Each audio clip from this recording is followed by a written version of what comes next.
Assalamualaikum warahmatullahi wabarakatuh.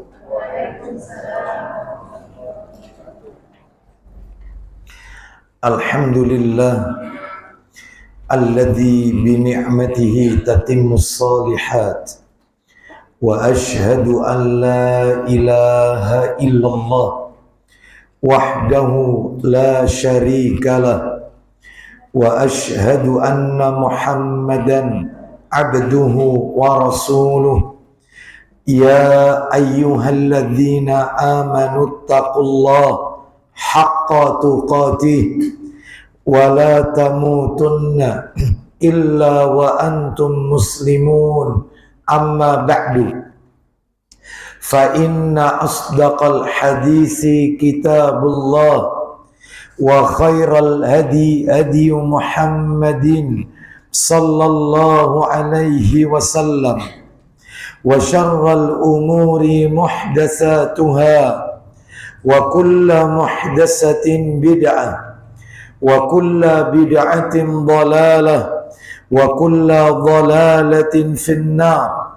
Ikhwan wa akhwati fillah, bapak-bapak, ibu-ibu, kaum muslimin dan muslimah, jamaah majelis taklim tazkiyatun nafas yang semoga dimuliakan oleh Allah Subhanahu wa taala, kepada segenap pengurus takmir Musalla Az-Zaitun yang semoga dirahmati oleh Allah Subhanahu wa taala.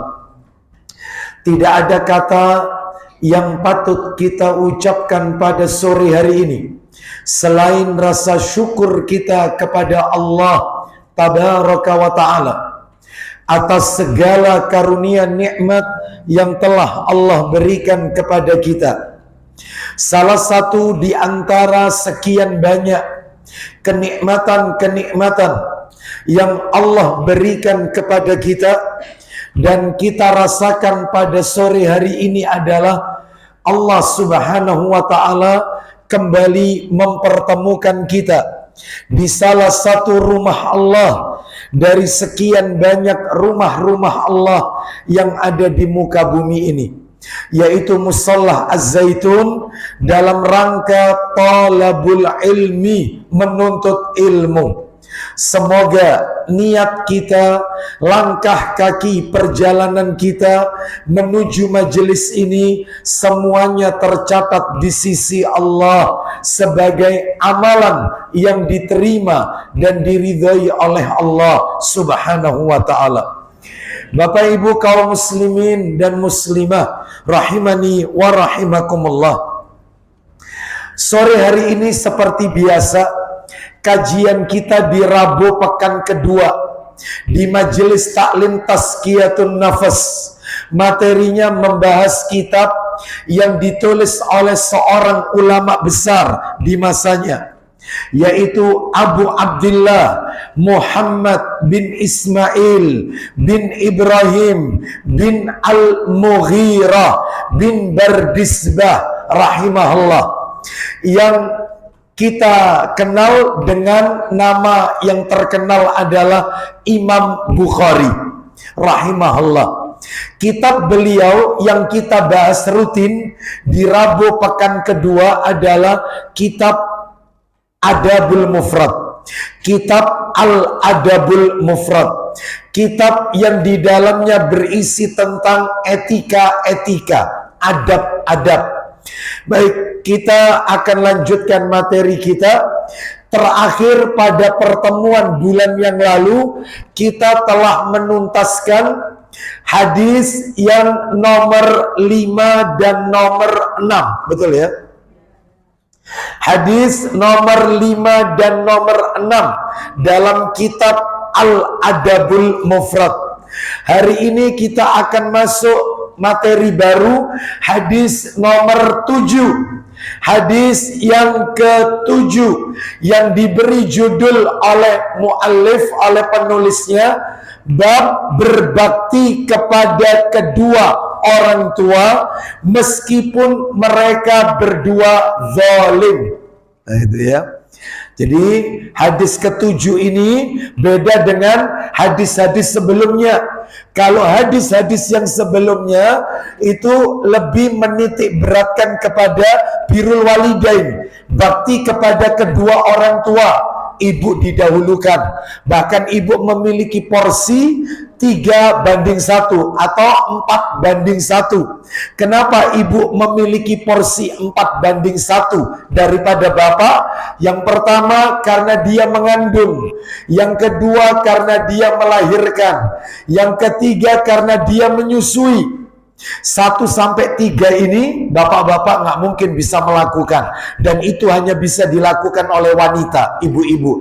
Lah yang nomor 4:1 karena ternyata fakta membuktikan orang tua yang selalu memikirkan anaknya sampai-sampai waktu istirahatnya pun kurang, tidur pun tidak bisa nyenyak, ya seorang ibu. Di saat anak menangis di malam hari lantaran dia sakit atau apapun, maka sang ibu selalu menemani. Sehingga makanya dalam hadis dikatakan ibumu, ibumu, ibumu, ibumu 4:1. Lalu setelah itu baru bapakmu. Nah itu hadis-hadis yang lalu sudah kita bahas, nggak perlu kita ulang kembali. Hari ini beda hari ini. Hadis nomor 7 ini dikasih judul oleh penulisnya, bab berbakti kepada kedua orang tua meskipun mereka berdua zalim. Ya, meskipun orang tuanya berbuat zalim kepada anaknya, ya, maka sang anak tetap berbakti kepada orang tua, sezalim apapun orang tuanya. Nah, itu ya. Baik. Bagaimana isi hadisnya? Saya akan bacakan hadisnya. Ya, riwayat Bukhari. Dalam kitab Adabul Mufrad karyanya Imam Bukhari. Ya, riwayatnya riwayat Bukhari. Baik. Saya akan bacakan, diperhatikan baik-baik hadisnya. Hadis nomor 7. Bapak Ibu sekalian, setelah ini kami bacakan tuntas, maka kita mencoba untuk mengupas pelajaran apa yang bisa kita ambil dari hadis tersebut. Hadis nomor 7 ini pelajarannya. Baik, saya akan bacakan. Ani bin Abbas radhiyallahu anhuma qala, dari sahabat Ibnu Abbas, semoga Allah meridhai keduanya, dia berkata, mungkin Bapak Ibu dalam hati bertanya, kenapa kok dibacakannya radhiyallahu anhuma, semoga Allah meridhai keduanya? Karena anak dan orang tuanya sama-sama sahabat Nabi. Abdullah bin Abbas, Abdullah itu anaknya Abbas, Abbas itu pamannya Nabi. Abdullah sahabat Nabi, Abbas merangkap sahabat. Berarti kalau begitu Abdullah itu misanannya Nabi, anak pamannya Nabi. Jadi ayahnya Nabi kan bernama Abdullah. Abdullah menikah dengan Aminah, lalu lahir Nabi kita. Sedangkan Abdullah ayahnya Nabi punya saudara kandung namanya Abbas, Muslim. Pamannya Nabi ada yang Muslim, ada yang kafir. Yang Muslim Hamzah, Abbas, ini Muslim. Yang kafir Abu Lahab, ini ya, ini kafir ya, dan seterusnya. Baik. Abbas punya anak namanya Abdullah. Sehingga Rasulullah SAW, Nabi kita, dengan Abdullah putranya Abbas ini misanan, saudara sepupu. Baik. Lah, ayahnya Abdullah itu pamannya Nabi. Makanya kita doakan radhiyallahu anhuma, semoga Allah meridhai keduanya. Dia berkata, saya lanjutkan jalan ceritanya. Ma min muslimin lahu walidani muslimani yusbihu ilaihima muhtasiban. Artinya, tidaklah seorang anak muslim, saya ulang, tidaklah seorang anak muslim yang memiliki dua orang tua muslim Jadi anak Islam punya orang tua sama-sama Islam. Nah gitu maksudnya ya. Tidaklah seorang anak muslim memiliki dua orang tua yang muslim yang setiap harinya anak tersebut berbuat baik, berbakti kepada kedua orang tuanya. Tanda kutip ini, tanda kutip, dalam rangka mencari pahala dari Allah. Jadi si anak ini, anak muslim ini, dia bakti sama orang tuanya, kedua orang tuanya, ayah dan ibunya yang beragama Islam. Dan dia lakukan itu setiap hari dalam rangka apa? Dalam rangka ingin mencari pahala dari Allah Azza wa Jalla. Luar biasa ini, belum kelar. Illa fatahallahu babaini, yakni minal jannah, melainkan Allah, ini ya, melainkan Allah pasti akan membukakan untuk anak tersebut dua pintu surga sekaligus. Kenapa kok dua, Ustadz? Karena yang hidup dua orang, bapak dan ibunya. Melainkan anak itu nanti di hari kiamat dibukakan dua pintu surga untuk anak ini. Lanjut, wa in kana wahidan fawahidun, apabila orang tuanya hanya satu. Nah ini, entah bapaknya yang hidup, entah ibunya yang masih hidup, pokoknya salah satu yang hidup. Baik, jadi tidak dua-duanya, maka akan dibukakan satu pintu surga untuknya. Makanya orang tua kalau sudah tidak ada dua-duanya, selesai. Pintu surga untuk bakti kelar. Tapi masih ada jalan lain, pintu surga yang lain. Zikir, sholat ada. Tapi pintu surga yang di depan mata, yang hidup bersama kita, sudah nggak ada. Ayah meninggal, ibu meninggal, tutup. Sudah, nggak ada kesempatan. Ya, nggak ada kesempatan, ya, seperti itu. Oleh karena itu, maka dia punya kesempatan amalan yang lain, ada sholat dan yang lainnya itu ada. Tapi pintu surga yang paling dekat dengan kita, yang tinggal dengan kita adalah orang tua. Makanya mumpung masih punya orang tua, jangan disia-siakan. Karena pintu surga ada di depan kita. Nah, belum kelar ini, belum kelar. Kita lanjutkan. Wa in aghdaba ahadahuma lam yardallahu anhu hatta yarda anhu. Jika anak tersebut membuat salah satu dari orang tuanya marah, murka, ya. Jadi si anak ini kebalikannya ini, dia nggak bakti, malah dia melakukan perbuatan yang bikin orang tuanya nggak ridho, orang tuanya marah, orang tuanya murka, sampai orang tuanya nyumpai anaknya. Maka kita lanjutkan, maka Allah tidak akan pernah ridho kepada anak tersebut sampai orang tuanya ridho kepada anak tersebut. Oh jelas. Hati-hati, makanya bikin happy orang tua kita. Jangan mengucapkan sesuatu, jangan sampai yang keluar di lisan kita bikin hati orang tua kita ini sakit. Jangan. Itu kalau sekali dia marah, murka, Allah ikut murka. Kalau sudah Allah murka, gak bakal bahagia. Anak keturunannya gak akan bahagia. Kerjaan semerawut, gak karu-karuan. Hidupnya juga gak karu-karuan, karena orang tuanya murka. Kan kita sudah pelajari ya waktu itu ya, ridha Allah, ridhonya Allah tergantung siapa? Ridho orang tua. Murkanya Allah tergantung murka orang tua. Jangan bikin orang tua kita marah.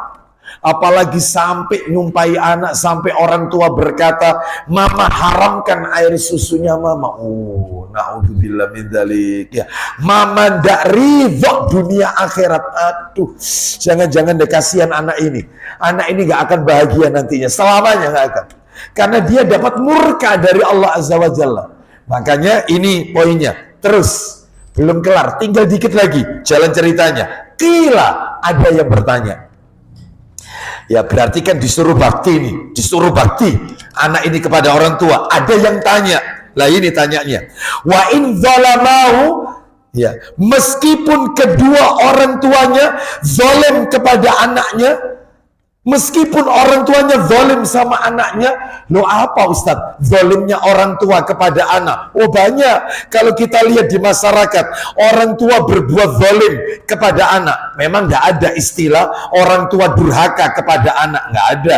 Durhaka itu, kata durhaka itu anak kepada orang tua. Anak durhaka ada, orang tua durhaka nggak ada. Yang ada orang tua zalim ada. Ya, istri durhaka ada, suami durhaka nggak ada. Yang ada suami zalim sama istrinya ada. Cuman beda kata aja. Iya. Jadi apa ada orang tua zalim kepada anaknya? Ada. Nggak pernah dikasih nafkah, tidak diberikan pendidikan yang baik, anak diumbar, tidak dicarikan teman-teman yang selektif, tidak selektif mencarikan teman-teman untuk anak kita. Pendidikannya juga tidak diperhatikan, ya. Lingkungannya tidak diperhatikan, ya. Bahkan sudah tidak peduli lagi sama anaknya, bahkan dia membuang anaknya.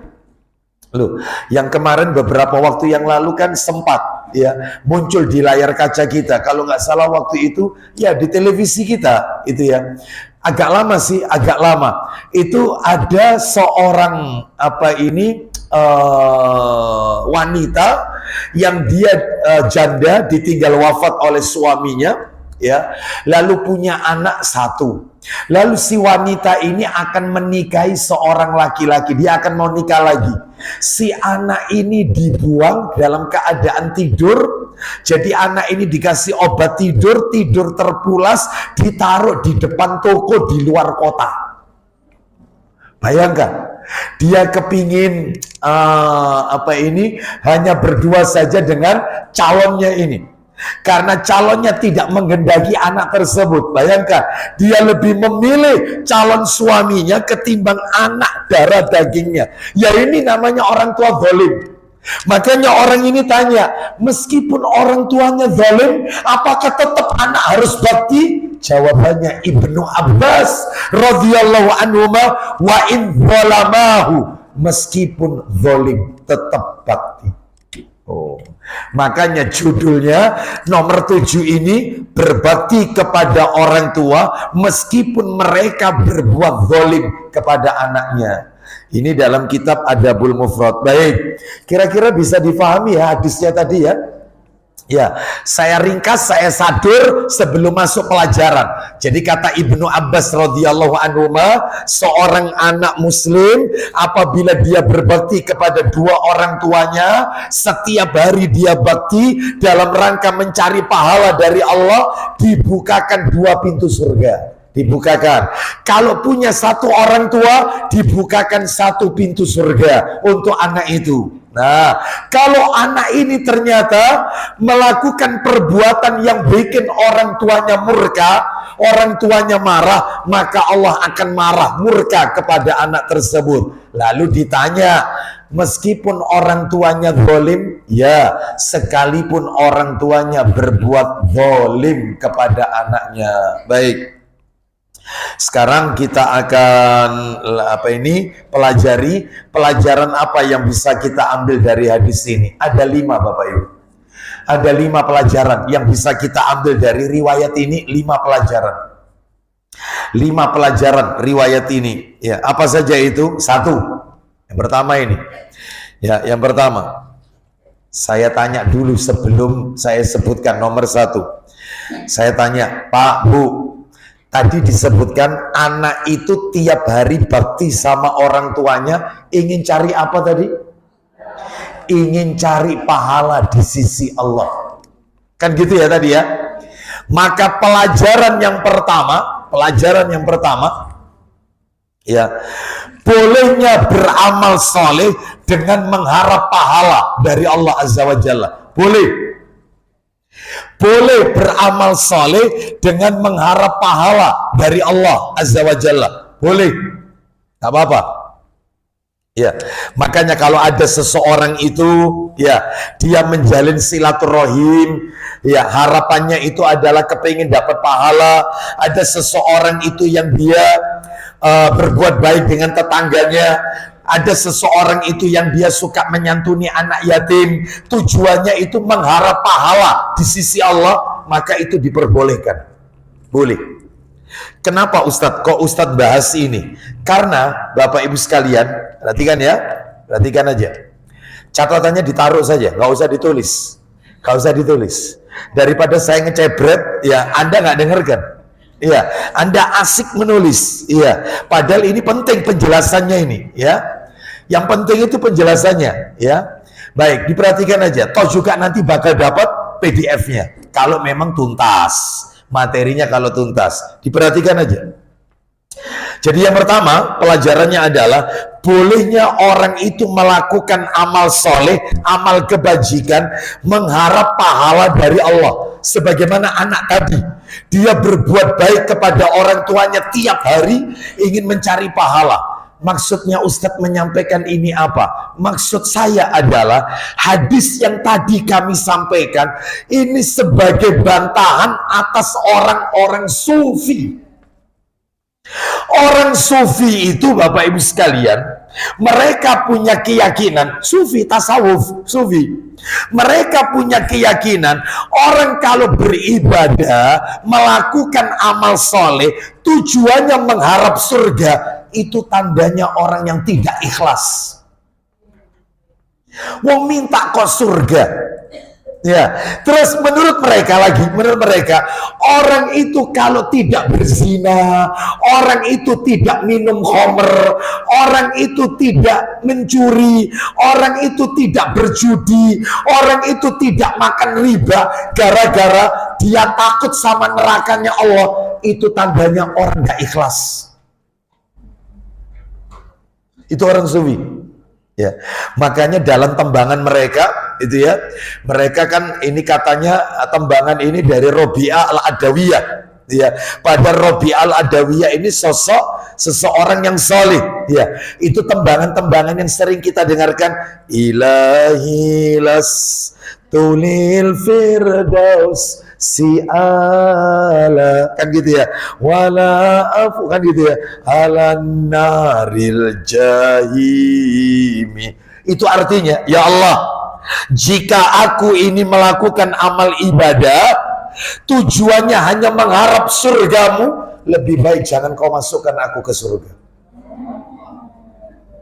Dan kalau aku meninggalkan maksiat, meninggalkan dosa karena takut sama nerakamu, lebih baik masukkan sekalian aja aku ke nerakamu. Lah terus mereka itu apa? Piye maksudnya Ustaz? Jadi mereka itu menginginkan beribadah itu ya tujuannya karena Allah, jangan karena iming-iming surga. Menurut mereka surga itu makhluk, manusia kan ciptaan Allah, makhluk, panjenengan makhluk, bapak-bapak makhluk, ibu-ibu makhluk, surga itu ciptaan Allah, makhluk, neraka itu ciptaan Allah, makhluk. Katanya orang sufi, yang namanya makhluk bisa hancur, sebagai manusia bisa rusak, bisa hancur, bisa mati, bisa binasa. Surga itu ciptaan Allah, berarti makhluk bisa hancur, bisa binasa. Wong ibadah kok minta surga yang bakal hancur? Ibadah itu karena Allah, lillah, jangan karena kepingin masuk surga. Itu sufi. Iya, paham sampai di sini ya? Ya terus yang benar bagaimana? Yang benar Bapak Ibu sekalian, saya akan tunjukkan bukti-buktinya. Yang benar boleh orang itu melakukan amal ibadah itu karena mengharap surganya Allah. Boleh. Ya. Dan kalau orang sufi mengatakan surga itu makhluk bisa hancur, surga ini kekal. Allah yang menjadikannya kekal.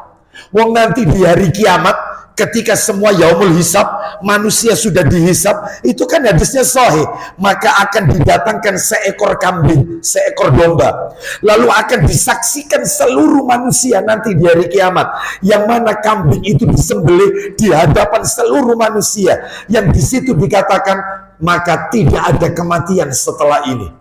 Jadi yang masuk surga ya kekal, yang masuk neraka tergantung. Ada yang kekal, ada yang bisa keluar dari neraka, masuk ke surga. Tapi intinya tidak ada kematian. Meskipun disiksa, dibakar, disetrika, maka tetap hidup terus. Hidup, nggak ada mati itu di dunia, sedangkan di akhirat nggak ada istilah mati.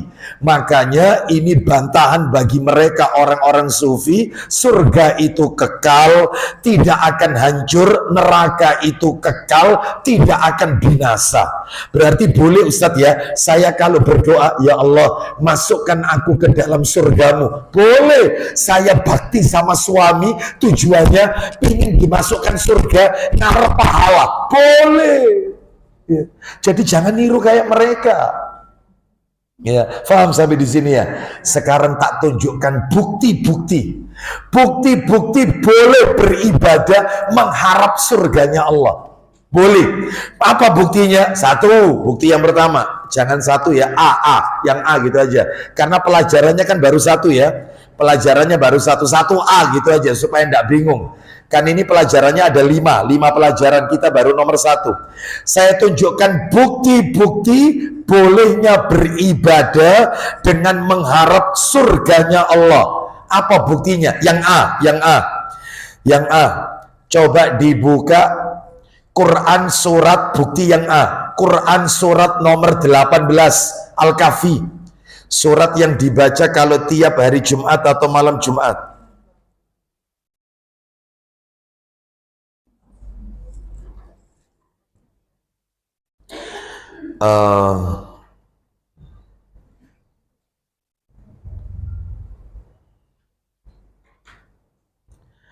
Ya, sebentar. Surat apa tadi, Ibu?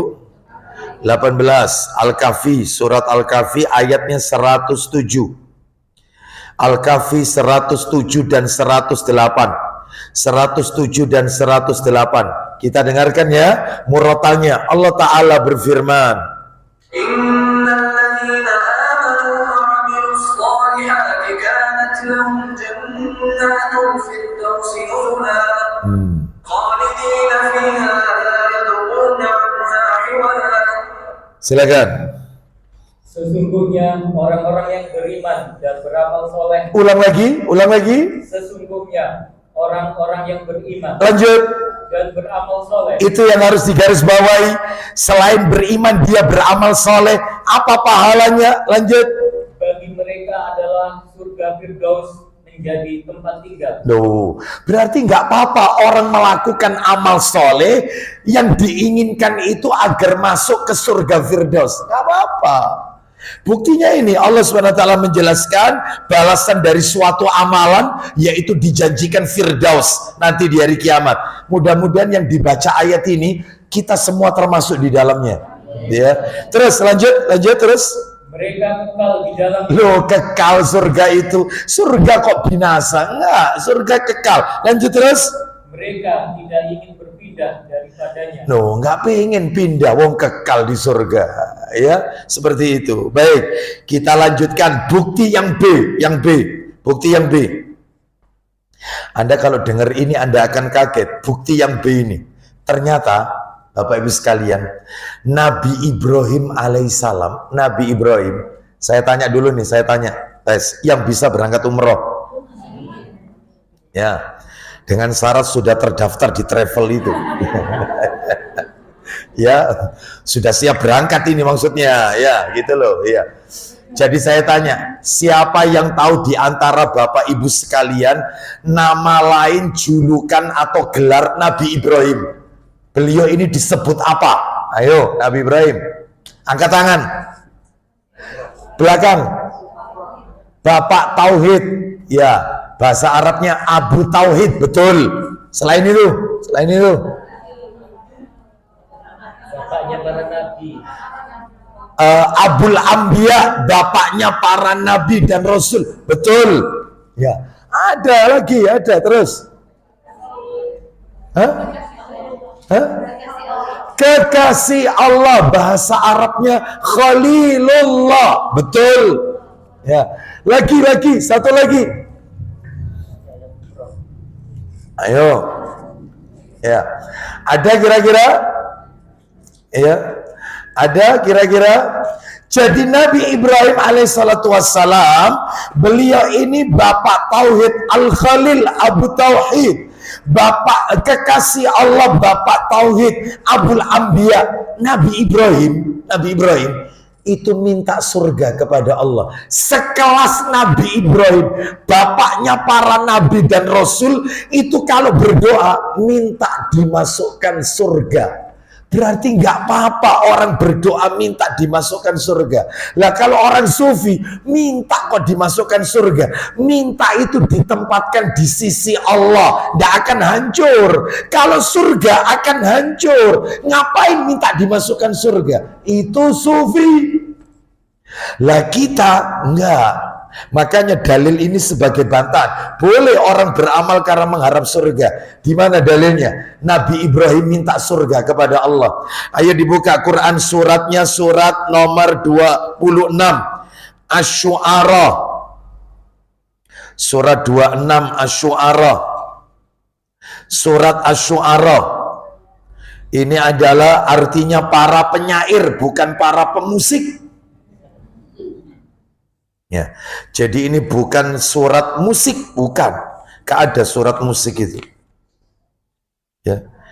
Baik, surat nomor 26 Asy-Syu'ara, ayatnya ayat 83 sampai 85. Kita dengarkan doanya Nabi Ibrahim.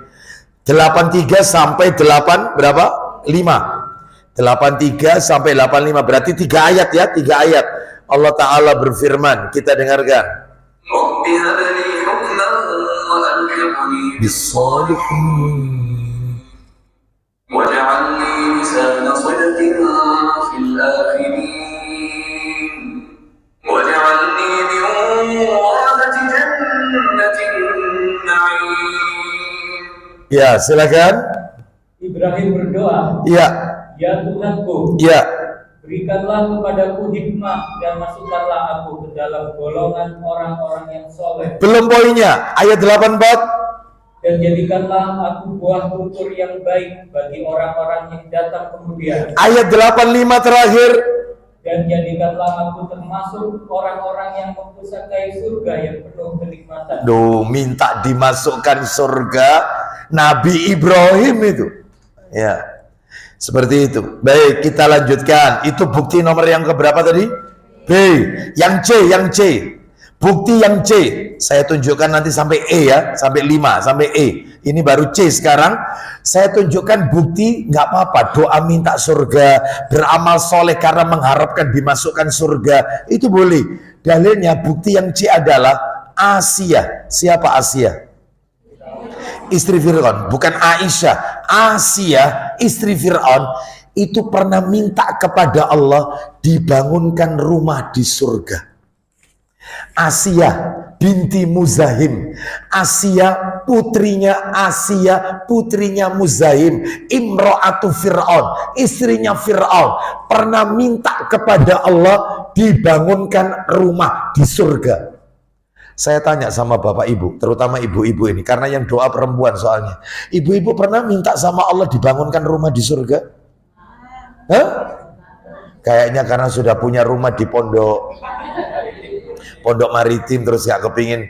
Iya, Bu, minta karena rumah di dunia ini hancur. Rumah di surga, tempat tinggal di surga, maka dia tidak akan hancur, kekal selama-lamanya. Baik, mana dalilnya? Asia pernah minta kepada Allah dibangunkan rumah di surga. Dalilnya adalah Quran surat nomor 66. Surat 66 itu surat apa? At-Tahrim. Ya. At-Tahrim, At-Taghabun 64 ya. Surat 66 At-Tahrim. Betul ya? At-Tahrim. Ayatnya ayat yang ke-11. Ayat 11. Kita dengarkan ya, surat At-Tahrim ayat 11. Allah Ta'ala berfirman. At-Tahrim ayat 11.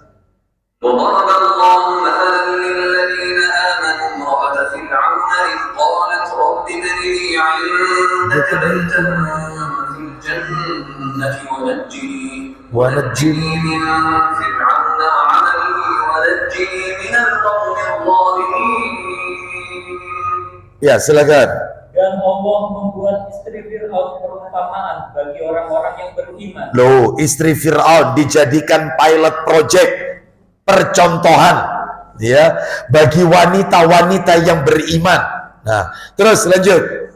Ketika ia berkata, Nah, ini doanya, doa istri Fir'aun. Lanjut. Ya Rabbku, Ya Rabbku, bangunkanlah untukku sebuah rumah di sisimu dalam Firdaus. loh, nggak apa-apa, minta dibangunkan rumah di Firdaus. Lanjut. Dan selamatkanlah aku dari Fir'aun dan perbuatannya. Dan selamatkanlah aku dari kaum yang zalim. Baik, sekarang saya tunjukkan bukti yang D, yang keempat, yang D. Bolehnya minta surga, boleh. Beramal soleh karena Arab surga, boleh. Nggak apa-apa, ya. Karena surga ini kekal, bukan hancur. Dalilnya, nah ini dalilnya menohok ini, ya.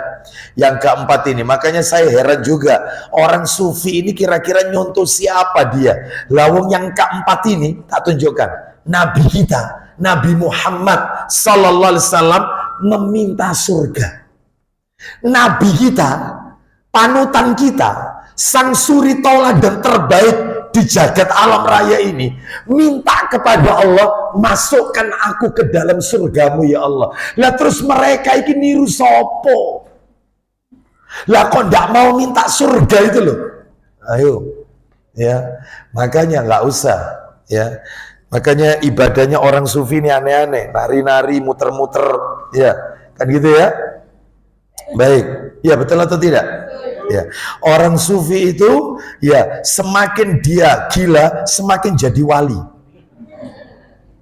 Ini ya, padahal ODGJ ini orang dalam gangguan jiwa, tetapi tangannya diciumi, diwalikan, dikultuskan, ya, dan seterusnya. Kalau pengajian didatangkan, tingkah lakunya kayak anak kecil atau apa, ini katanya waliullah. Tutup ODGJ. Ya, itu padahal Bapak Ibu kalau pengen tahu, Bapak Ibu ini waliullah loh. Karena supaya apa tips untuk menjadi wali Allah itu mudah, apa ini ada dalam Al-Qur'an. Siapa yang disebut waliullah? Nanti tak kasih, nanti. Tolong saya ditagih nanti. Tips apa supaya menjadi waliullah? Itu yang ada dalam Al-Qur'an. Tolong nanti saya diingatkan. Sekarang saya akan tunjukkan Nabi kita saja berdoa minta surga. Mana dalilnya? Ayo ditulis Abu Dawud. Tak carikan ini di ini yang saya download. Saya nggak bawa Abu Dawud soalnya. Abu Dawud nomornya 792. Abu Dawud nomor 792. Abu Dawud nomor 792. Ya, dari Abu Salih. Ya, silakan. Dari Abu Salih. Silakan kita dengarkan. Abu Dawud 700 berapa tadi? 92. Dari Abu Salih, dari sebagian para sahabat Nabi. Silakan. Dari Abu Saleh, dari sebagian sahabat Nabi Shallallahu Alaihi Wasallam yang berkata. Perhatikan baik-baik ya. Lanjut. Nabi Shallallahu Alaihi Wasallam pernah bertanya kepada seorang laki-laki. Nah, Nabi tanya kepada seorang laki-laki. Nabi tanya kepada seorang laki-laki. Apa pertanyaannya, Pak? Bagaimana kamu berdoa dalam sholat?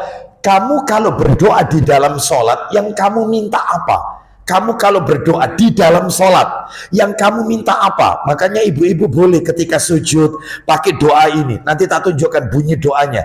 Nabi tanya kepada orang itu, kamu kalau sholat, doamu apa? Yang kamu baca apa? Terus lanjut.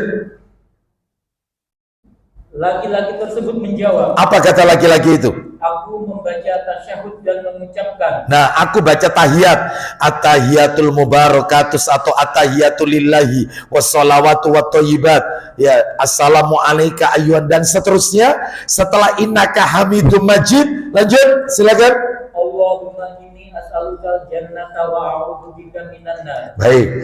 Jadi setelah innaka hamidum majid, Allahumma inni as'alukal jannah wa a'udzubika minan nar. Artinya apa itu, Ustaz? Ya Allah, aku memohon kepadamu surga dan aku berlindung kepadamu dari neraka. Lanjut, teruskan. Ya Allah, Hmm. aku memohon kepada Engkau surga Terus dan berlindung kepada Engkau dari api neraka. itu artinya itu. Lanjut teruskan. Maaf, kami tidak dapat memahami dengan baik Ya, gumam Anda, gumam Mu'ad ketika berdoa. baik. Kata laki-laki ini, aku dalam sholat membaca Allahumma inni as'alukal jannah wa a'udzubika minan nar. Laki-laki ini berkata lagi kepada Nabi, berkata, wahai Rasulullah, aku tidak tahu yang Anda baca ketika sholat dan yang dibaca gumam Anda, ya, yang dibaca oleh Mu'adz. Anda baca apa, Mu'adz baca apa, aku nggak tahu. Kalau Anda apa, wahai Rasulullah? Intinya itu. Apa jawaban Rasul? Maka Nabi SAW bersabda, Isinya, seputar itulah kami bergumam ketika berdoa. nah, seperti itulah kami bergumam, kami mengucapkan doa di dalam sholat. Berarti Nabi juga di dalam sholat membaca, minta berlindung dari Nabi. Allahumma inni as'alukal jannah wa a'udzubika minan nar. Ya. Bahkan Bapak Ibu sekalian, ya, sebelum dilanjutkan poin yang E, itu ada dalil siapa yang minta surga 3 kali, maka surga akan berkata, ya Allah, masukkan orang ini ke dalam surga. Siapa yang berlindung kepada Allah dari neraka 3 kali, maka neraka akan berkata, ya Allah, jauhkan orang ini dari neraka. Maksudnya 3 kali minta surga, 3 kali siapa ini berlindung dari neraka. Seperti apa? Jadi begini, siapa orang yang mengucapkan Allahumma inni as'alukal jannah, Allahumma inni as'alukal jannah, Allahumma inni as'alukal jannah, itu dibaca dalam sholat, boleh. Ketika sujud, ketika tahiyat, itu dibaca. Maka surga berkata, ya Allah, masukkan orang ini ke surga. Terus berlindung dari neraka. Allahumma inni a'udzubika minan nar. Allahumma inni a'udzubika minan nar. Allahumma inni a'udzubika minan nar. Ya Allah, aku berlindung kepadamu dari neraka. 3 kali, maka neraka berkata, jauhkan orang ini nanti di akhirat dari neraka. Di mana itu dalilnya? Coba dibuka Sahih Targhib wa Tarhib. Kitab Sahih Targhib wa Tarhib nomor 3654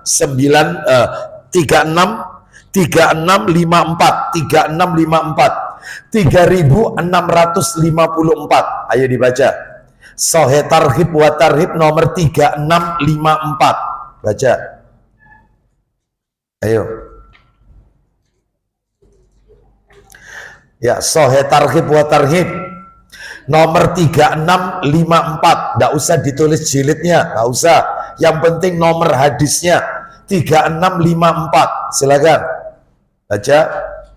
Dari Anas bin Malik radhiyallahu anhu, ia telah berkata, Ya. Rasulullah SAW telah bersabda, Isinya, siapa yang memohon kepada Allah surga 3 kali, ulang lagi Mas. siapa yang memohon kepada Allah surga 3 kali, Maka surga berkata, apa kata surga? ya Allah, Ya Allah, masukkanlah dia ke dalam surga. loh, masukkan orang itu ke dalam surga. Ini yang ngomong surganya loh. Surganya minta sama Allah, masukkan orang itu ke dalam surga. Makanya ibu-ibu sering-sering minta surga 3 kali. Allahumma inni as'alukal jannah, Allahumma inni as'alukal jannah. Bisa kan Bu bacanya Bu? Bisa ya, gampang kok, pendek doanya. Allahumma inni as'alukal jannah. Lanjut Mas, silakan. Siapa yang memohon perlindungan dari neraka 3 kali, Allahumma inni a'udzubika minan nar. Allahumma inni a'udzubika minan nar. Itu 3 kali. Maka neraka berkata, apa kata neraka? ya Allah, lindungilah dia dari neraka. Lindungi dia dari neraka. Baik, sekarang saya tunjukkan berarti Nabi Muhammad SAW minta apa Bu tadi Bu? Minta surga, dijauhkan dari neraka. Nabi saja minta surga, apalagi kita yang bukan Nabi dan bukan Rasul. Nah, terakhir bukti yang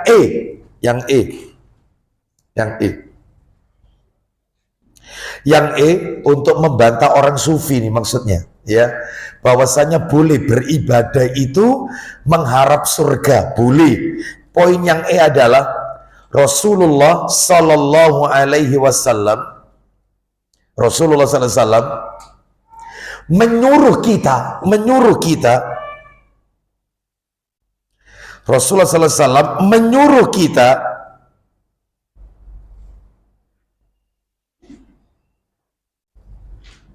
ya untuk meminta surga.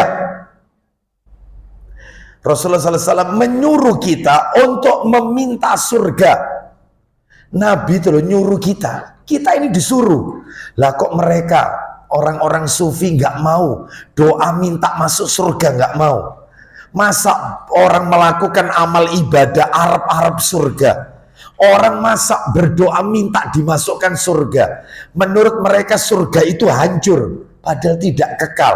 Nabi justru memerintahkan kita kalau berdoa mintalah surga yang paling tinggi sekalian. Itu perintah Nabi. Ya, makanya mereka ini bertabrakan sama Rasulullah. Rasul nyuruhnya kemana, dia perginya kemana. Itu ya. Baik, jadi menyelisihi Rasulullah SAW nggak boleh ya. Kita sebagai umat Nabi sami'na wa ata'na, karena beliau panutan kita, sang uswatun hasanah, suri tauladan terbaik bagi kita ya.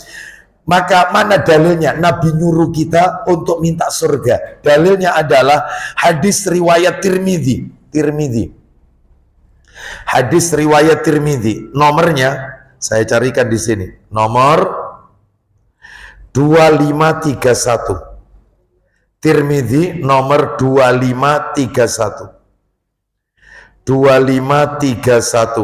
dari Ubadah bin As-Samit radhiyallahu an. Silakan Mas Amit. Ya. 2531 Tirmidzi. Rasulullah menyuruh kita meminta surga. Ayo baca. Dari Ubadah bin As-Samit, Rasulullah SAW bersabda. Ya, ulang lagi, kalau menyebut nama sahabat kita doakan radhiyallahu anhu. Dari Ubadah bin As-Samit radhiyallahu anhu, Rasulullah SAW bersabda. Ulang lagi Mas. Dari Ubadah bin As-Samit radhiyallahu anhu, Rasulullah SAW bersabda. Isinya, di surga ada 100 tingkat.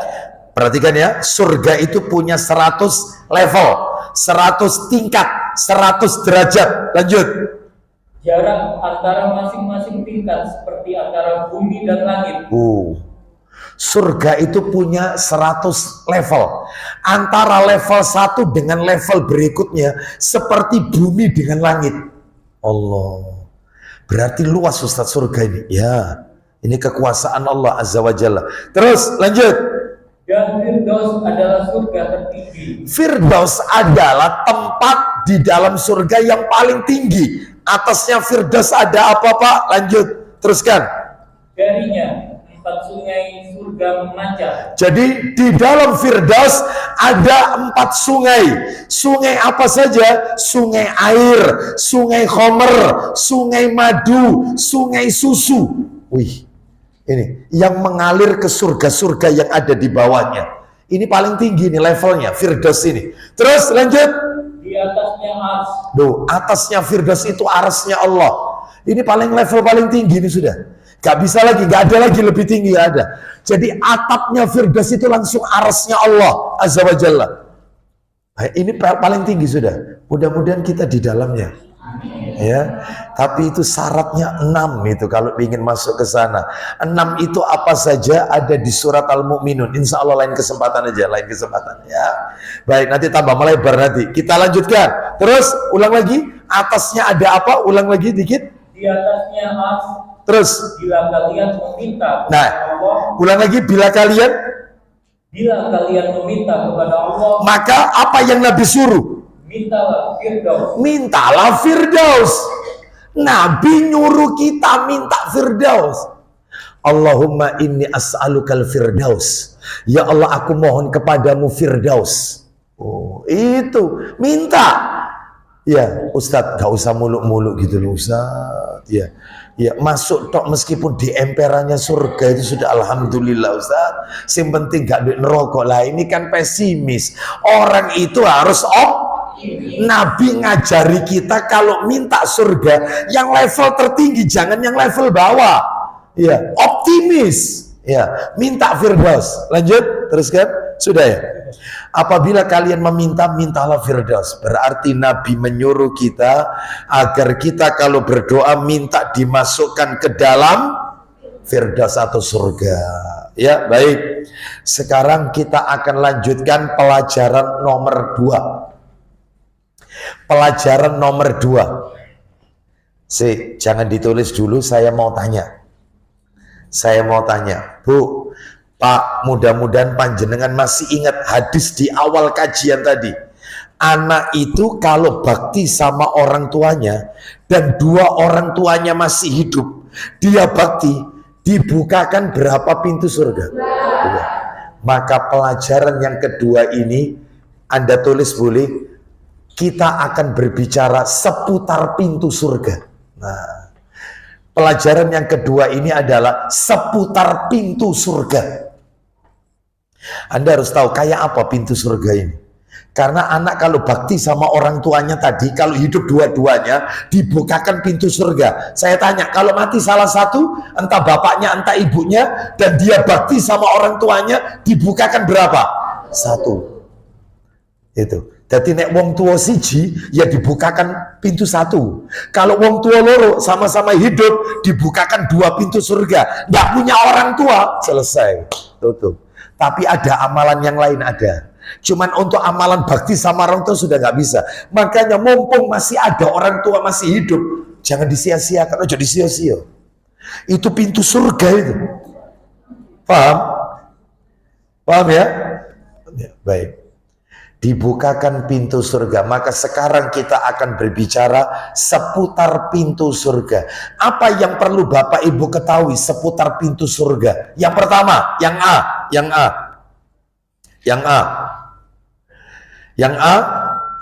surga memiliki pintu lebih dari 1. Surga memiliki pintu lebih dari 1. Berapa Ustadz lebih dari 1 ini?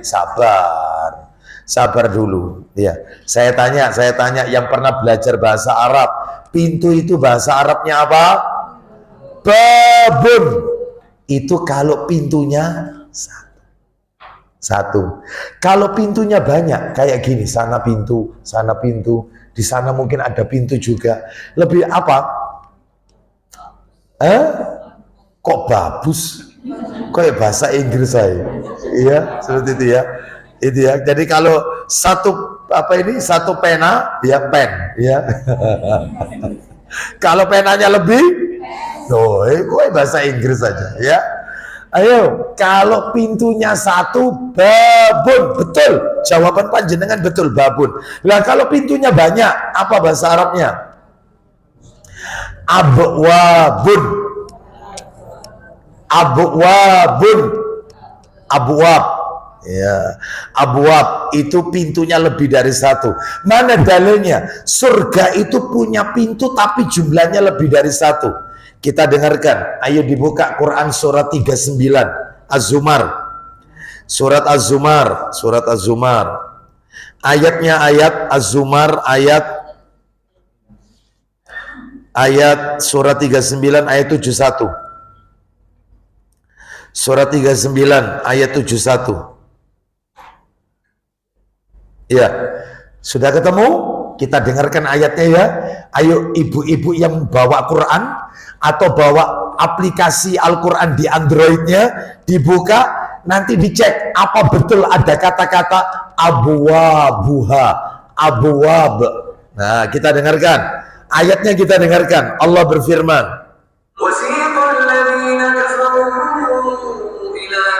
Baik. Mohon maaf, jangan ayat 71, 73-nya langsung aja. 73 langsung pintu surga saja. Dengarkan baik-baik. Ada enggak nanti teks atau lafaz abwabuha? kita dengarkan ayat 73. Az-Zumar ayat 73. Allah berfirman, وسيق الذين اتقوا ربهم إلى الجنة زمرا حتى إذا جاءوها وفتحت أبوابها وقال لهم خزنتها سلام عليكم طبتم فادخلوها خالدين. ada lafaz itu abwabuha. Silakan dibaca. Ayo. Dan orang-orang yang bertakwa kepada Tuhan dibawa ke dalam surga berombong-rombongan pula. Mudah-mudahan kita masuk rombongan itu. Ya, karena masuk surga itu bukan satu-satu, enggak, tapi rombongan banyak masuk surga itu. Masuk neraka juga gitu, bukan satu enggak, rombongan masuk neraka. Dan mudah-mudahan kita tidak termasuk dalam rombongan itu. Ya, justru kita dimasukkan dalam kelompok rombongan yang masuk surga rame-rame. Mudah-mudahan majelis taklim tazkiyatun nafas rame-rame masuk ke dalam surganya Allah Azza wa Jalla bersama anak keturunannya. Ya, kan tentunya senang ketemu teman di dunia ada di surga. Allah, nikmat yang luar biasa, ya. Bahkan nanti akan saling mencari, lu si fulan mana, si fulan mana. Ternyata dia berada di neraka, ditunjukkan oleh Allah. Inilah temanmu, inilah keluargamu, dan seterusnya. Ya, itu ada dalilnya itu. Mereka saling tanya menanya. Aku cari di surga ini kok tidak ketemu. Gitu ya. Si fulan ini ternyata dia berada di dalam neraka. Naudzubillah. Baik. Terus lanjut, ulang lagi Pak, ulang lagi. Dan orang-orang yang bertakwa kepada Tuhan dibawa ke dalam surga berombong-rombongan pula. Lanjut. Sehingga apabila mereka sampai ke surga itu, Ya. sedang pintu-pintunya telah terbuka. Nah, tolong digarisbawahi, sedang pintu-pintunya. Berarti surga punya pintu lebih dari satu. Yang B. Surga memiliki 8 pintu. 8, sudah ketemu angkanya sekarang. Kalau tadi belum ketemu, sekarang sudah ketemu yang B. Surga punya 8 pintu, koma, sedangkan neraka memiliki 7 pintu. Surga ada 8, neraka ada berapa? 7. Dalilnya mana? Surga dulu, surga. Surga punya 8 pintu. Dalilnya adalah Sahih Bukhari. Sahih Bukhari. Nomornya Sahih Bukhari nomor 3257. 3257. Sahih Bukhari nomor 3257. Nah, silakan Pak. Dari Sahal bin Sa'ad radhiyallahu an. Kita dengarkan ya. Sahih Bukhari nomor 3257. Ayo. Dari Sahal bin Sa'ad radhiyallahu anhu, dari Nabi sallallahu alaihi wasallam bersabda, isinya kita dengarkan. Di surga ada 8 pintu. Loh, ulang lagi. Di surga ada 8 pintu. Jelas sekali, angkanya sudah diketemukan. Lanjut. Di antaranya ada yang dinamakan pintu Ar-Royan. Ada pintu surga Ar-Royan. Lanjut. Yang tidak akan memasukinya kecuali orang-orang yang berpuasa. Jadi pintu Ar-Royan khusus pintu orang yang rajin puasa. Ya puasa wajib Ramadan, ya puasa sunnah. 6 hari di bulan Syawal, Senin Kamis, Ayamul Bid, puasa Asyura, puasa Arafah, puasa Daud. Oh itu ya, rajin puasa. Masuk ke pintu itu. Mudah-mudahan kita diberikan kekuatan oleh Allah untuk bisa istiqomah rajin puasa. Ya, termasuk besok hari Kamis. Nah, ini ya. Pintu itu khusus untuk orang yang berpuasa. Sekarang neraka. Neraka berapa pintu? 7. Neraka punya 7 pintu. Di mana dalilnya? Buka Quran surat 15. Al-Hijr. Al-Hijr surat 15. Ya. Ayatnya ayat 44. Al-Hijr ayat 44. Nah, kita dengarkan Al-Hijr surat 15 ayat 44. Allah berfirman,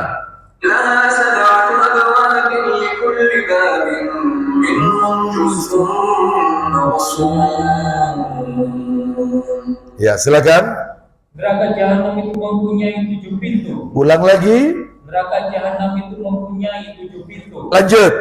Tiap-tiap pintu telah ditetapkan untuk golongan yang tertentu dari mereka. Loh, ada ya yang masuk pintu ini ya, kalau nggak salah itu ada perkataannya Al-Imam Ibnul Qayyim Al-Jauziyah rahimahullah, bahwasanya pintu-pintu neraka itu ada 3.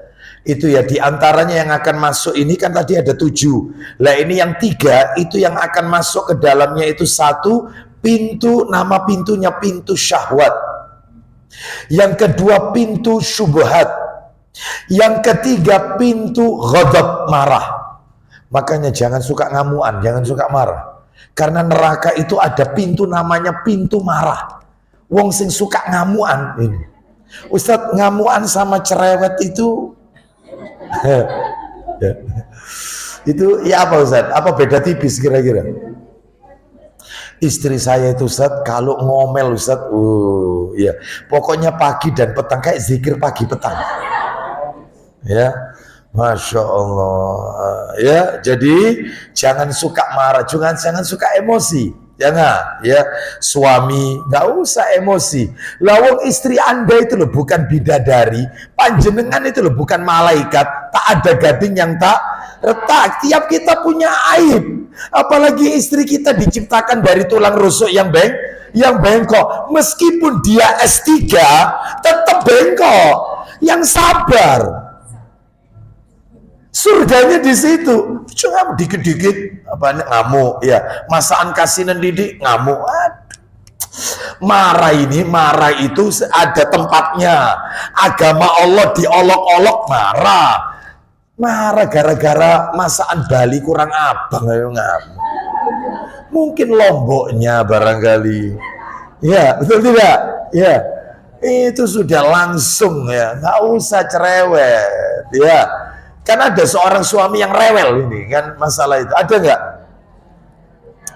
Banyak ya? Ya. Baik, kita lanjutkan. Ya. Jadi sama-sama punya aib, sama-sama tidak sempurna. Nabi pernah ditanya oleh seseorang, "Ya Rasulullah, kam a'fu anil khadim?" Wahai Rasulullah, berapa kali aku harus memaafkan pembantuku? Tanda kutip, pembantuku. Kata Nabi, kulla yaumin sab'ina marrah. Maafkan pembantumu tiap hari 70 kali. Kalau sama pembantu 70 kali, apalagi sama istri. Salah titik wajah. Hari ini ndak masak GoFood, enak enteng gitu loh. Jangan dibuat hal gitu loh. Iya.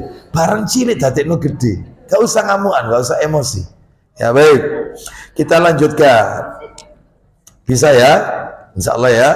Insya Allah gak bisa Ustaz. Lu gimana? Suami poligami marah. Wah. Gak usah.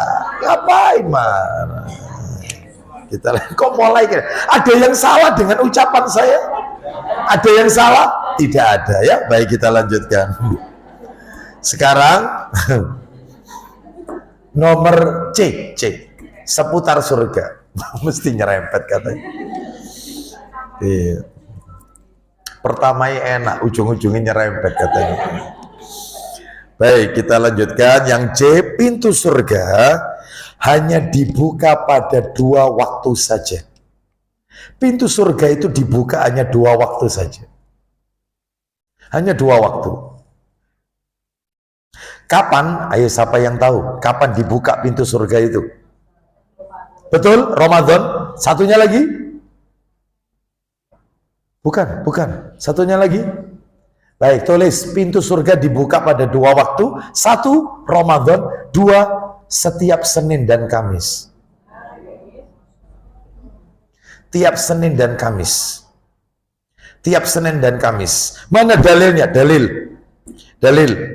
Silakan dibuka Sahih Targhib wa Tarhib. Ya. Nomornya nomor 1042 jilid 2.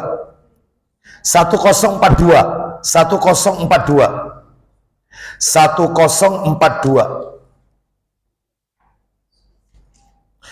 Maaf, minta tolong saya carikan yang supaya urut ya. Sebentar. Ibu-ibu sekalian, sebentar. Kita carikan supaya urut ya, keutamaan ya.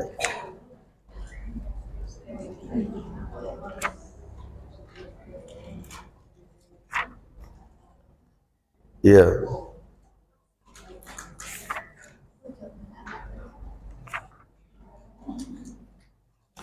Ya, tulis supaya urut nomornya.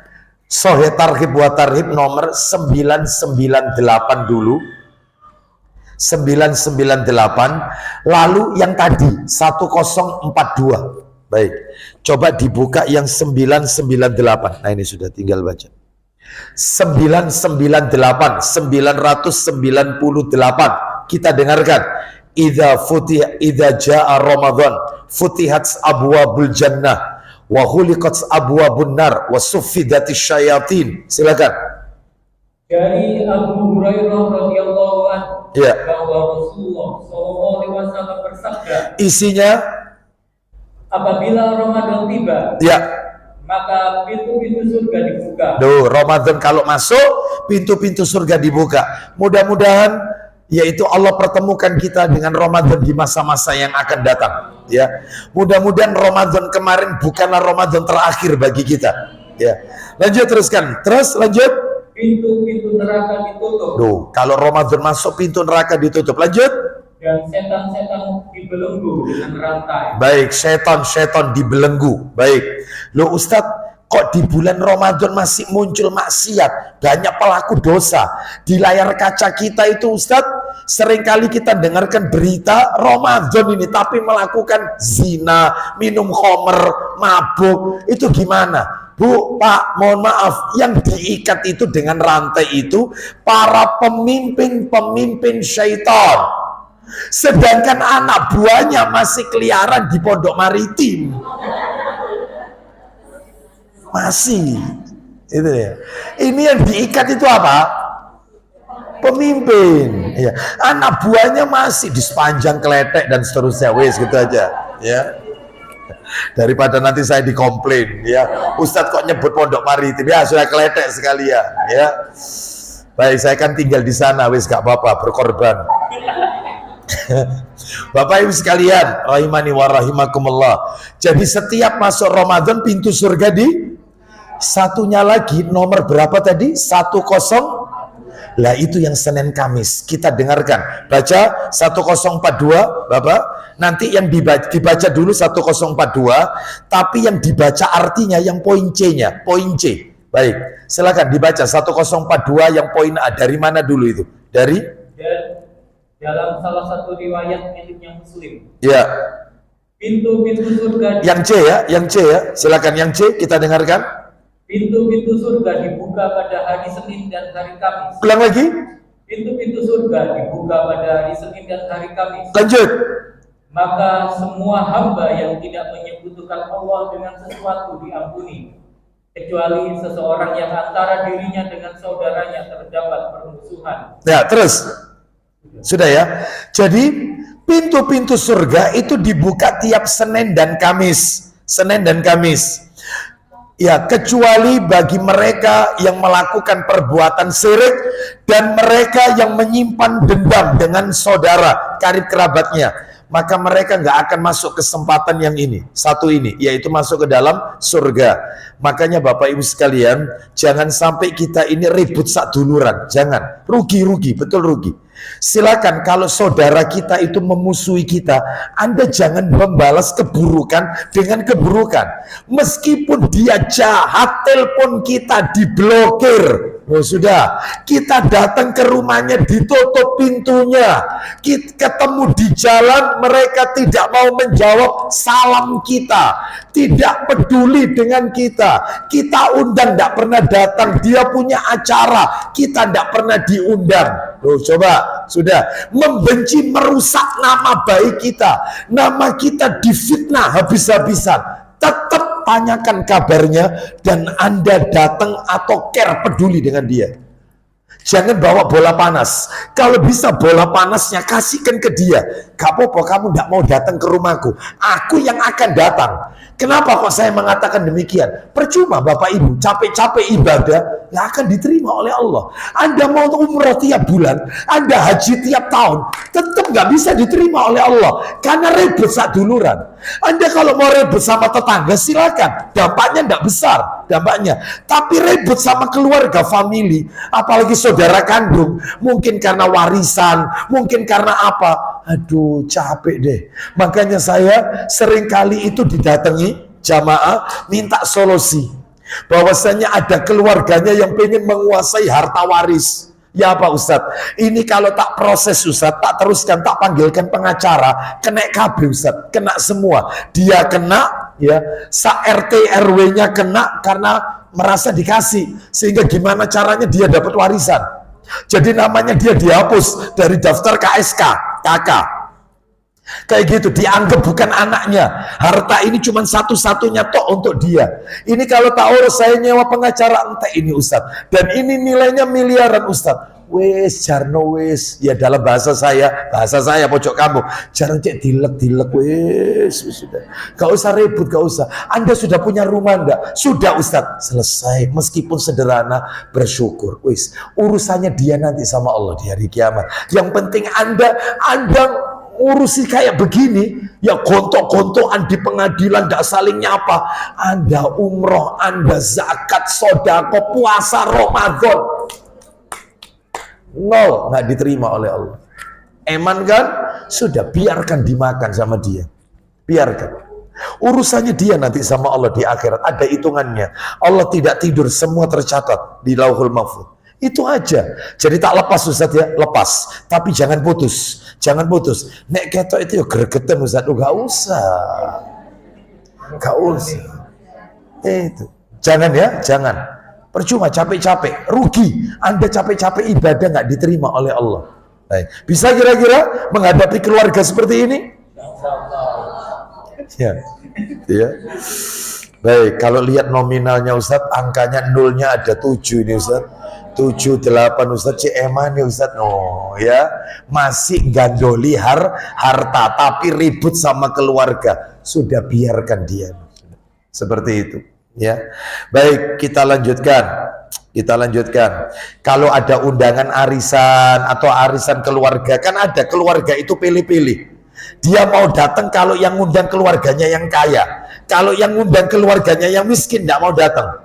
Jadi begitu giliran misalnya di rumah kita, karena rumah kita mungkin ya maaf di gang sempit, itu yang datang cuman sedikit, yang lain alasannya tapi kalau sudah di perumahan elit, wah kabeh teko kabeh, semuanya datang semua. Sabar, ndak usah. Apa kon kok gak teko? Yang omahku gak usah diusut. Ya, apa gara-gara aku miskin tak? Gak usah. Ya, qadarullah. Mungkin dia lagi repot. Ya, mungkin dia lagi ada uzur. Nggak apa-apa, makanan sekian banyak ini bisa diberikan ke anak yatim, fakir miskin. Insya Allah engkau nek manen do omahku, ketempatan omahku teko yo. Itu aja. Ya, gak usah nuruti berdodok itu apa ya? Gak usah, capek ya, itu rugi ya. Sudah taklim kok berdodok ya. Baik, kita lanjutkan ya. Sekarang yang nomor berapa? D. Ya betul ya, D. Yang D, pintu surga memiliki nama-nama. Pintu surga memiliki nama-nama. Jam 5 lebih nih ya. Belum. Pintu surga memiliki nama-nama. Apa saja? Tolong nanti dicatat ya. Kita dengarkan hadisnya sambil nanti panjenengan nyatat nama pintu surganya supaya tahu.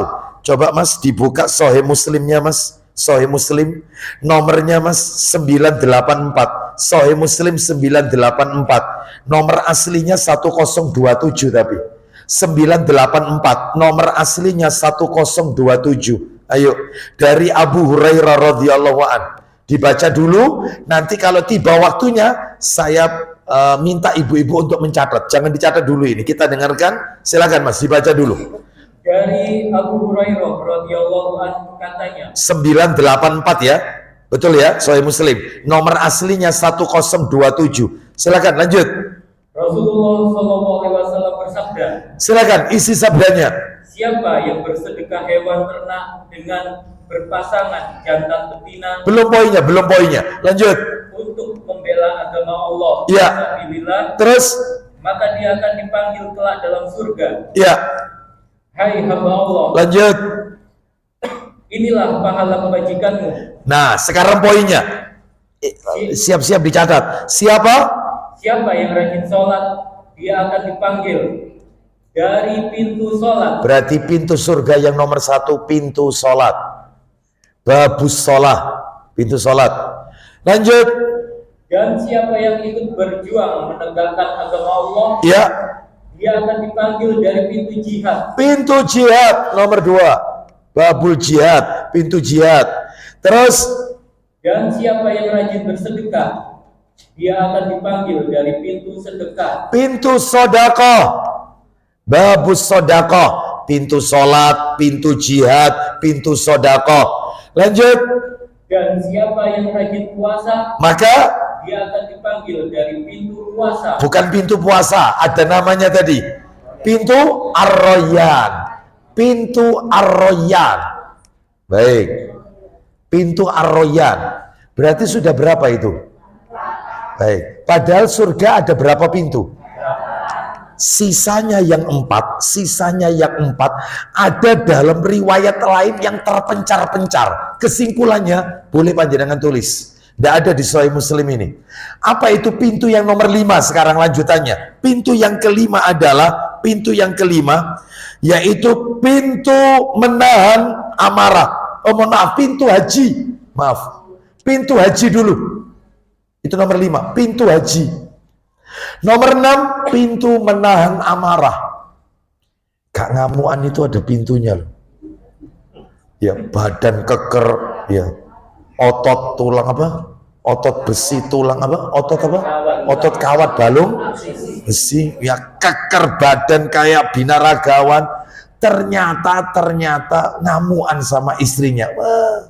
Kata Nabi, pendekar yang sesungguhnya, kata Nabi, pendekar sejati adalah orang yang suka meredam. Jadi meskipun badannya kurus, kena angin ke kanan miring ke kanan, kena angin ke kiri miring ke kiri, tapi sabar sama istrinya. Itulah pendekar yang sebenarnya. Pendekar itu. Ya, baik. Mudah-mudahan bapak-bapak termasuk saya di sini semuanya pendekar sejati. Ya, yang tidak mudah gegabah marah kepada istrinya. Ya, baik. Itu juga sama-sama manusia, punya aib. Kita lanjutkan. Terus yang nomor berapa? 7. Yang nomor 7, pintu memaafkan manusia. Suka memaafkan. Berat loh memaafkan itu daripada minta maaf. Minta maaf itu gampang. Bu, minta maaf ya gampang. Tapi memaafkan orang yang suka nyakiti kita, susah. Ya, ada orang itu sudah saya tak maafkan, tapi saya nggak mau lihat mukanya lagi. Ya sama aja. Ya, sama aja. Ya, baik, pintu memaafkan. Terus yang nomor berapa? 8. Yang nomor 8 ini adalah pintu Al-Aiman. Al-Aiman. Al-Aiman. Apa itu pintu Al-Aiman? Pintu bertawakal kepada Allah. Pintu bertawakal kepada Allah. Sudah ya? Sebentar. Khusus yang nomor 8, Bu. Khusus yang nomor 8, yang panjenengan tulis barusan pintu Al-Aiman. Lah yang ke-8 itu ulama beda-beda lagi. Khusus yang nomor 8, pintu-pintunya. Ada yang mengatakan yang nomor 8 itu bukan Al-Aiman, tapi pintu birrul walidain, berbakti kepada orang tua. Dalilnya pakai hadis nomor 7 ini tadi yang kita bahas. Dibukakan 2 pintu surga. Kalau orang tuanya hidup dua-duanya, kalau hidup salah satu dibukakan berapa? 1. Berarti ada pintu birrul walidain. Itu yang nomor 8. Ada lagi yang mengatakan yang nomor 8 itu pintu ilmu, menuntut ilmu. menuntut ilmu. Wallahu a'lam bishawab. Perbedaan di kalangan para ulama. Baik, demikian kita tutup sampai poin apa tadi itu, poin apa tadi, nama-nama pintu surga. Insya Allah kedepannya kita akan masuk pelajaran nomor berapa? 3. Pelajaran nomor 3. Yang seru itu nanti nomor 4. Masalah bentuk-bentuk kezoliman orang tua kepada anak, gitu ya. Mudah-mudahan Allah pertemukan kita pada kesempatan-kesempatan yang akan datang. Kita tutup wassallallahu ala nabiyyina wa ala alihi washabihi wasallam. Subhanakallahumma wa bihamdika asyhadu an la ilaha illa anta astaghfiruka wa atubu ilaik. Wa akhiru da'wana anil hamdulillahi rabbil alamin. Assalamualaikum warahmatullahi wabarakatuh.